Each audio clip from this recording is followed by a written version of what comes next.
I'd really like a way to be able to see myself through the eyes of Source. Well, that's what we've been talking about all day, but especially in this last segment. We're asking you to listen for the feeling of that. And so that just takes a little practice. We could tell you what it's like, and we could tell you what we see, but that's really not so helpful until you actually do it. That's what that last little segment was that we were offering to you. We can give you some clues. You're doing it when you're at your happiest. Frequently, Esther will be having a conversation with a friend or friends, and as the conversation gets going, suddenly she can feel herself covered with goosebumps. And she knows that it's because the conversation gathered enough momentum that non-physical is really flowing with them.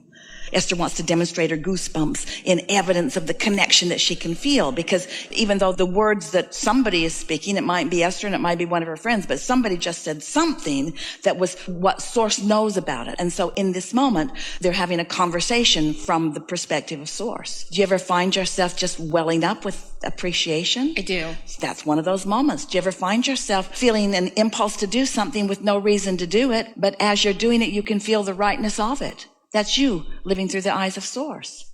And you'll do it more now that we've done a little bit of a sales job to convince you that in every moment that you are focused here, awake and focused, that Source that you're reaching for is focused to you and through you. And that negative emotion is you pinching that focus off. And really, really good feeling emotion is you letting it flow. It's really obvious, isn't it?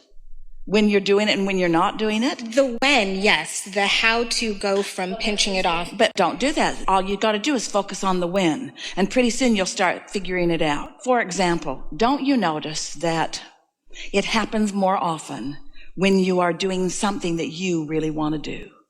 You're out there sort of free. Don't you notice that it's when you're observing something more beautiful? Mm-hmm. That absolutely. And so as you start noticing the things that you're doing that are more conducive to it happening, then you can do more of those kinds of things. It's a little conditional, but it's beneficial in that regard. Or what Esther has profoundly come to know is that on the days that she takes the time to tune herself through meditation, the day is magical. And on the days that she thinks, I'm just too busy to do that, not so magic. Okay.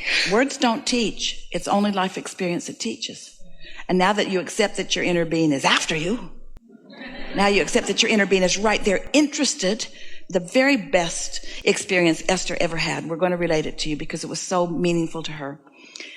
She and friends had been playing for a few days together, and Esther's grandchildren and some children of some of them were part of the mix. So there were 3 generations of them playing table games, having dinner together, frolicking together, and having so much fun over a period of time.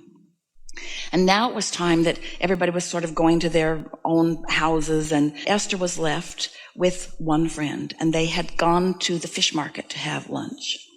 And Esther was talking about how delicious it is to her that she gets to see these little kids discovering who they are, and how fun it is to watch them in alignment or out of alignment and making adjustments, and how fun it is to frolic herself like she's one of them, and how fun it is for them to witness that too. In other words, how fun that harmony and synergy is, how delicious it is, and how fun. This was the part that Esther really felt strong when she was saying it. And how delightful it will be in all that is to come to get to witness all of these dear hearts in their own personal state of becoming. She was just salivating over it. And Esther's friend said, "Oh, Esther, that must be how our inner beings feel about us."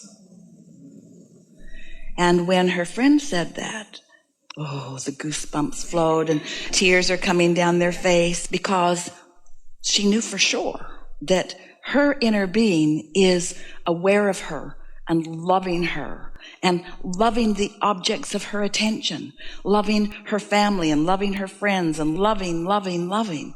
And that when she just lets herself feel what we feel, how good it is to her.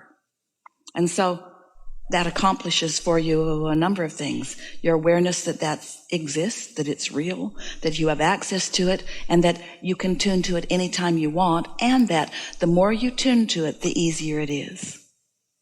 The easier it is. It just gets easier and easier. So I've gotten a little stuck with old thoughts. Sure, they've been around a while, yeah, but it's the ones that are dependent on outside things so an external force has at one point brought me happiness, and it was fantastic, and now things are changing, and that wants to still so just bring that focus back. for a moment on, because even the story we told was a little bit conditional in the sense that Esther was focusing on lovely time that they'd had together. But the thing that we really want you to hear is that in the conditional love, focus on conditions and then have an emotional response to it. In the conditional love or the conditional hate, in the conditional, you really don't have control over the conditions. You're just sort of an observer of them. In the unconditional love, which is what quieting your mind will do for you, quieting your mind takes all the conditions away and allows your vibration to rise so that you're seeing through the eyes of Source. Your question could not be more perfectly pointed to the very thing that we are wanting to convey in this segment. Take a cork's bobbing on the surface of the water. Let's call that alignment. Hold it under the water. Let's call that negative emotion. Let's call that misalignment. Let go of it and it will bob right back to the surface. Let's call that alignment again. Let's call that the receiving mode again. So your question is, how can I see through the eyes of Source? Well, you got to let your cork bob. You've got to stop thinking the thoughts that hold you down here. Because if you're doing it conditionally, then you got to do usually a whole lot of controlling. Sit down, be quiet, behave, don't do that, don't do that.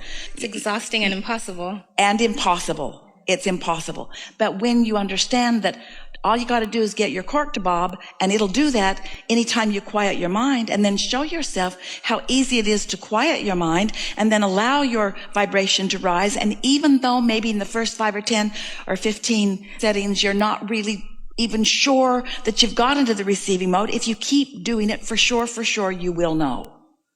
You just got to show it to yourself. So the unconditional love, you've been hearing about it a lot, haven't you? Unconditional love is loving in absence of any conditions. So your inner being just is that. And when you allow yourself to tune to that, then you are that too. And then you take that alignment and you flow it into the world. Hear the difference in this. You're going to like this. So conditional love is looking around for good things. Oh, there's one. Talking about it, showing it to others. There's one. Now we're all looking at this condition and we get a little bump in our vibration because we're looking at something good. So we're using the condition to cause the rise in vibration. Got it? Unconditional love is meditating because it's what I do. Quieting my mind because it feels good. Quieting my mind and allowing my vibration to rise. And then in my connection, finding conditions that are pleasing to me or causing creation that is pleasing to me. It's the cart before the horse and the horse before the cart thing. Connect first. Connect and then look. Don't look to try to connect. And most people are trying to adjust conditions so that they'll feel better. And then they get lost in the process because there's too many conditions to sort out and there's too many different people with different intentions. There's just too much to see. But if we can convince you that your vortex has already done all the aligning, that your vortex has already made everything blend, that your vortex has already done all the work, and all you've got to do is find some way to quiet your mind and come into alignment with that, then all of this starts flowing into your experience. Unconditional love, unconditional living, unconditional succeeding, unconditional prospering, unconditional. The energy creating the conditions, not the conditions creating the energy. Yeah. Abraham, I want to know how I can see through the eyes of Source. Hear how that question that brings that only answer? Abraham, I want to see through the eyes of Source. Abraham, I want to create unconditionally. Abraham, I want to tune into the energy that allows everything that I've been asking for to just begin flowing into my experience in these comfortable, perfect, unfolding ways. Really good. Thank you. Yeah. Hi there. I spent quite a bit of time trying to get into a form of business that I've been in, and in the last year, well, the year before the last, it was like extremely booming for me. And then last year, it seemed like the business was done with me, you know? So I started to transfer my energy into other things. Like, okay, well, maybe it's time for me to start. I'll take this time as a form of the universe and my inner being telling me that there's more for me to do and I need to start doing. There always is more for you to receive, always more. Right. So I started to try to put my energy and time into other things. And it seems like all of those things are kind of hitting a little bit of a glass ceiling. Well, when you're trying to figure out what to do and doing it rather than feeling the inspiration to do it, there can be a little bit more bumps in the process. But we have some questions for you, if you don't mind. Yes, please. So can you feel how in the first scenario where your business was just sort of taking you along, can you feel that there was momentum? Can you accept that there was momentum underway even before you really knew there was momentum underway? This vortex that we've been talking about carries a lot of momentum. And so sometimes you're in a receptive mode relative to part of what's going on in your vortex, so you allow it to play out more easily. Sometimes people will say to us, you will resonate with this, they will say to us, I'm new to you, Abraham, and I've only been listening for a little while, but all kinds of things that have been sort of log jammed up are now flowing. And we say, well, it's because you've been asking and asking and asking, and something about what you're receiving from us has you more open than before, so you're letting it flow. The thing that we really want you to hear, and this is what you've been suspecting, in fact, it's what you said to us just now, is that the same time that you're letting some parts of your vortex flow into your experience, you are also putting more things into the vortex that will flow later. It's like there's always more in the pipeline. And so, if you don't get too pointedly focused on what's manifesting, and if you just keep enjoying wherever you are, it's like this is coming along and comes to fruition, but about the time it peters out, your words were interesting when you said it felt like that was done with me. And we wanted to tease you a little bit and say, but were you done with it? But usually it's the same. It's done with you because you're done with it. But at the same time that this is being done, something else is coming into fruition. And as it is petering out, something else is coming. And as it is, something else is coming, because the interest is always in the new. Where it's happening is in this unfolding. Once it has manifested, unless there's more growth in that, unless the business is expanding to you in all kinds of different ways, it will always peter out. Wow. So does that mean, like, I guess it kind of makes me question that, should you always just be okay with never, putting that extra energy or effort into sustaining something that was, rather than just always being allowing? We want you to feel the difference between feeling a real enthusiasm to do something in your business and the feeling that you need to do it in order to keep it going. Because when it's the feeling that I need to do it to keep it going, you're working against yourself. When it's I want to do this, that's a whole different feeling about it. You can keep things moving along to some extent just through your action and attention. You can. In other words, once something's in motion, it's not that difficult to keep it in motion.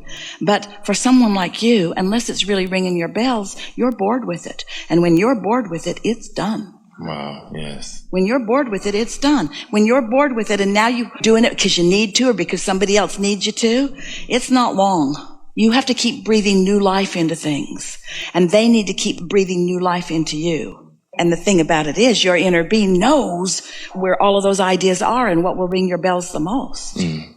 That's beautiful. Sometimes, in the meantime, since your business is still underway, you can revive it while other things are getting underway, just by making lists of positive aspects about it.